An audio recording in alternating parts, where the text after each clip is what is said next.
Face aux défis environnementaux grandissants dans les pays en développement, la science s'impose plus que jamais comme un levier de solutions durables. Ce lundi 19 janvier 2026, l'Université nationale des sciences, technologies, ingénierie et mathématiques, UNSTIM d'Abomey, a servi de cadre à la cérémonie de lancement officiel du projet CAS ANSO CFRP, une initiative scientifique d'envergure dédiée à la protection de l'environnement et de la santé publique. La cérémonie a réuni les représentants de l'ANSO, les autorités rectorales de l'UNSTIM, des partenaires institutionnels ainsi que de nombreux étudiants témoignant de l'intérêt collectif pour les enjeux liés à la durabilité environnementale. Professeur Edmond Kodjoadovi, recteur de l'UNSTIM. À travers ce projet, je suis convaincu que nous aurons des résultats probants à vendre, si possible même, nous aurons des résultats qui vont permettre aux étudiants qui seront impliqués, aux doctorants qui seront impliqués, d'aller jusqu'à la création de leur start-up. Donc, cette thématique aboutira à des résultats de recherche-développement. Je note aussi que c'est un partenariat qui a une durée de 3 ans, qui a commencé en octobre 2025 et va finir en juin 2028.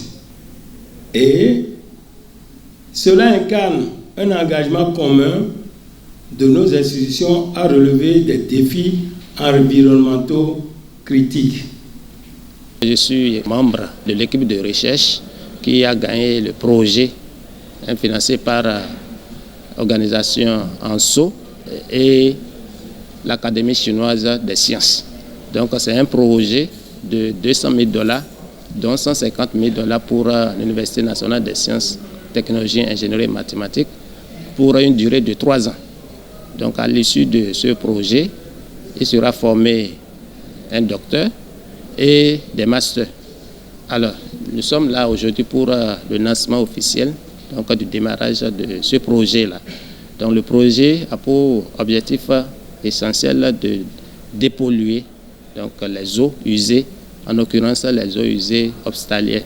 Placé sous le thème « Vers une durabilité environnementale dans les pays en développement », étude des contaminants émergents et utilisation des matériaux avancés pour la protection de l'environnement et de la santé, cette rencontre marque une étape importante dans la recherche de solutions innovantes face à la pollution des eaux.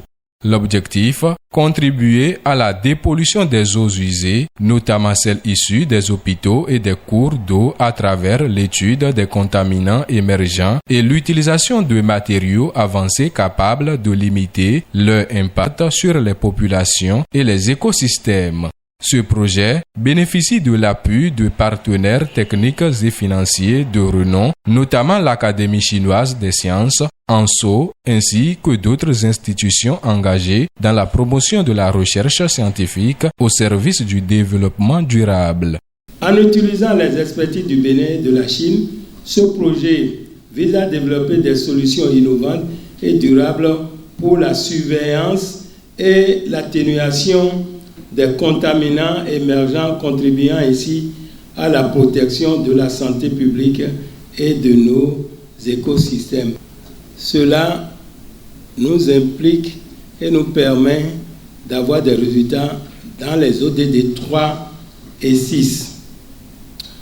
Au nom de l'UNSTIM, je tiens à exprimer notre profonde gratitude à l'Alliance des organisations nationales et internationales des régions de la route et de la ceinture ANSO et à l'Académie chinoise des sciences CAS pour leur confiance et leur soutien financier et scientifique décisif. Nos remerciements vont également à toutes les institutions partenaires pour leur engagement ainsi qu'aux équipes dans le travail assidu qui permet d'aboutir à ce lancement. Cette cérémonie n'est pas seulement un début formel, elle marque la célébration d'une coopération internationale prometteuse et l'affirmation de notre volonté collective à contribuer de manière tangible aux objectifs mondiaux de développement durable dont je faisais cas tantôt. Je formule des vœux très sincères pour une collaboration extrêmement fructueuse et des résultats scientifiques à la hauteur de nos ambitions partagées. À travers ce projet, l'UNESTIM confirme son rôle de pôle scientifique engagé au service du développement durable et du bien-être des communautés.